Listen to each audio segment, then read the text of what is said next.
धोखे से बेटे और बहू ने माँ को छोड़ा वृद्धाश्रम। हरी घर आया और अपनी माँ के पास गया। माँ, कहाँ हो? चलो आज घूमने चलते हैं। जल्दी से तैयार हो जाओ, हम सब घूमने जा रहे हैं। पर कहाँ बेटा? अरे चलो तो। बेटा, मेरी तबीयत ठीक नहीं है, घुटनों में दर्द है, मैं कैसे कहाँ घूम पाऊँगी? तुम लोग चले जाओ। अरे मेरी माँ, चलो तो, मैं हूँ ना। सिमरन, तुम भी जल्दी तैयार हो जाओ और 5-6 दिन के हिसाब से सबकी पैकिंग कर दो। जी। सिमरन और हरी ने आंखों आंखों में इशारा किया। चलो सब कार में बैठो, बच्चा पार्टी पीछे बैठेगी दादी के साथ। हरी ने अपने दोनों बच्चे हरमन और सोनम से कहा। बच्चे खुशी खुशी दादी के साथ पीछे कार में बैठ गए। गाड़ी धुआं छोड़ते हुए आगे बढ़ती जा रही थी और एकाएक एक जगह आकर रुक गई। क्या हुआ बेटा? पता नहीं माँ, देखता हूँ। बाहर आकर गाड़ी देखकर हरी ने अपनी माँ से कहा। माँ, गाड़ी का इंजन खराब हो गया है, बहुत समय लगेगा इसे बनने में। आप ऐसा करो, ये सामने आश्रम है, वहाँ बैठ जाओ। वृद्धाश्रम देखकर सुलेखा जी थोड़ा चौंकी। सिमरन, तुम भी बच्चों और माँ को लेके अंदर जाओ, मैं तब तक गाड़ी को मैकेनिक को कॉल करता हूँ। सुलेखा जी अब थोड़ी सामान्य हुई कि और सब लोग आश्रम में आ गए। सुलेखा जी सबसे मिलती और बातें करती रहीं। बातें करते करते उन्हें आधा घंटा हो गया तो उन्होंने देखा कि बहू और बच्चे तो हैं ही नहीं। कहाँ गए तीनों? उन्हें देखूं तो। ऐसा सोचकर वो बाहर आने लगी तो देखा कि बाहर से चौकीदार उनका सामान लेकर आ रहा है। अरे अरे भाई, ये मेरा सामान लेकर क्यों आ रहे हो? तब तक आश्रम के मैनेजर भी बाहर आ गए। आप सुलेखा जी हैं ना? जी हाँ। तो आज से आपका कमरा वो रहा। मतलब ये कि आज से आप इस कमरे में रहेंगी।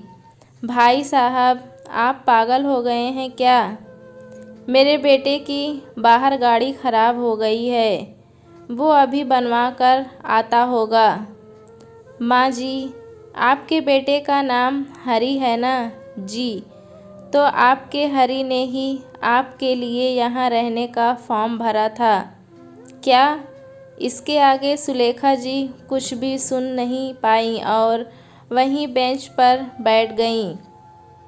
उनकी हालत ऐसी हो गई कि काटो तो खून नहीं, ना आँख से आंसू बह रहे, ना मुंह से एक शब्द निकल रहा था, ना ही उन्हें कुछ सुनाई दे रहा था। वो बस वहीं बैठे बैठे अपने अतीत में झांकने लगीं। शादी के बहुत साल बाद तक वो माँ नहीं बन पाई थी। सबके ताने सुने, किसी ने बाँच तो किसी ने कुछ कहा, हर तरह का इलाज, हर जगह मन्नत मांगी। आखिर भगवान ने उनकी सुन ली और उनकी गोद में हरी आ गया। हरी शुरू से स्वार्थी और जिद्दी बच्चा था, पर मन्नतों से मिला बच्चा, लाड प्यार भी बहुत मिला उसको। जब 5 साल का था तो हरी के पिता भी इस दुनिया में दोनों को छोड़कर चले गए।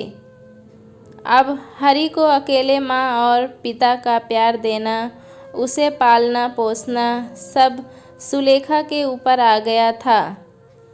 उसे याद आ रहा था, हरी बचपन से ही बहुत ज़िद्दी और स्वार्थी था। एक बार स्कूल की परीक्षा में वो फेल हो गया तो उसने खुद को पास कराने के लिए सुलेखा जी के कान के बूंदे ले जाकर अपनी मैडम को दे दिए और बोला, ले लो और मुझे पास कर दो। बहुत डांटा था उसे सुलेखा जी ने तो मम्मी मम्मी माफ़ कर दो, आगे से नहीं करूँगा ऐसा। स्कूल से निकालने वाले थे, पर मैंने हाथ पैर जोड़कर फिर से पढ़ने दिया उसे। एक बार सिर बहुत दर्द कर रहा था तो सुलेखा जी ने हरी से कहा, बेटा ये बाल्टी और घाघर भर देना पाइप से। तो कहने लगा, मैं नहीं भरूँगा। सुलेखा जी ने कहा, बेटा मुझे बहुत दर्द है, भरो नहीं तो पिटाई कर दूँगी। तो हरी ने नंबर डायल कर दिया। पुलिस आ गई घर और उनसे कहने लगा, माँ मुझसे घर के काम कराती है। कितनी शर्मिंदा हुई थी मैं जब पुलिस वाली खूब खरी खोटी सुना रही थी। उनके जाने के बाद हरी जब माँ को रोते देख बोला, मम्मी मम्मी अब नहीं करूँगा, गलती हो गई, माफ़ कर दो। ऐसे न जाने कितनी बार उसने गलतियाँ की और हर बार माफ़ी मांगी। सुलेखा जी भी प्यार से डांट कर, गुस्सा करके, समझा कर उसे बड़ा किया। उसकी किस्मत हमेशा से अच्छी रही। कम मेहनत में भी वो जल्दी सफल हो जाता था। अच्छी जगह नौकरी लगी। मैं खुश हो गई कि वाह, अब मेरे सुख के दिन आएंगे। पर वहाँ भी उसका स्वार्थीपन चालू रहा।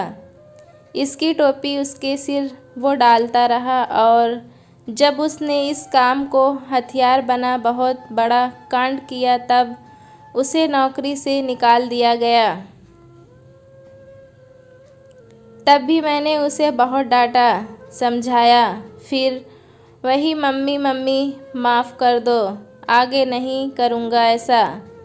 फिर सुलेखा जी अपनी जमा पूंजी जोड़ उसे एक दुकान खुलवा दी और मैं भी दुकान के हिसाब किताब पर ध्यान देने लगी तो दुकान चल पड़ी। मुझे लगा अब सुधर गया होगा। कुछ दिन बाद एक लड़की को गले में माला डाले ले आया कि ये आपकी बहू है। बहू? हाँ बहू। उसने मुझसे पूछा नहीं, बस बताया मैंने। फिर भी बड़ा दिल रखकर बहू का स्वागत किया। बेटे से तो कोई उम्मीद थी नहीं तो बहू से भला क्या करती। दोनों राम मिलाए जोड़ी थे, दोनों स्वार्थी, पर मैं अब किसी से कुछ कहती नहीं। सुबह अपना काम किया और चली गई नौकरी पर। आकर शाम को अपना काम किया और फिर अपने कमरे में।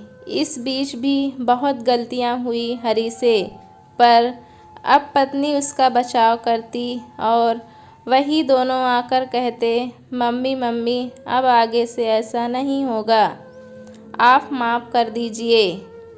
2 बच्चे हो गए दोनों के। ये एक सुख लिखा था मेरी किस्मत में। बच्चे दोनों बहुत प्यारे और मुझे बहुत प्यार करते थे। जब घर में हम तीनों दादी पोता पोती होते तो लगता यही स्वर्ग है। अभी 6 महीने पहले ही मेरा रिटायरमेंट हुआ है।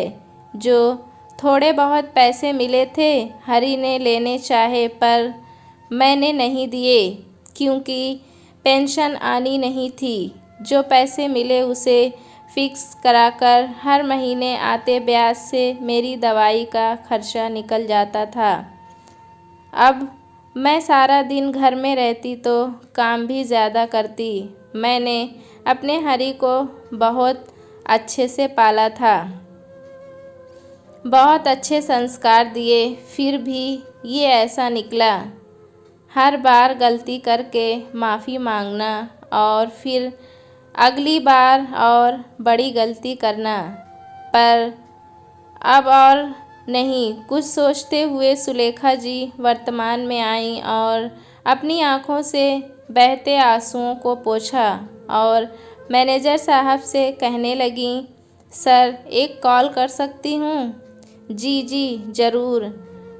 हेलो इंस्पेक्टर साहब, मुझे एक शिकायत दर्ज करनी है। और कुछ ही देर में पुलिस मोबाइल नंबर को ट्रेस करके हरी और सिमरन को पुलिस स्टेशन ले आती है। तभी वहाँ सुलेखा जी को देख दोनों हक्के बक्के रह गए। सिमरन को जब पता चला कि सुलेखा जी ने उनके खिलाफ शिकायत की है तो गुस्से से लाल पीली हो गई और कहने लगी, हमने तो आपको अच्छी जगह भेजा था, पर आप कहीं रहने लायक हैं ही नहीं। सुलेखा जी ने कहा, कहीं और क्यों, मैं अपने घर में ही रहूँगी।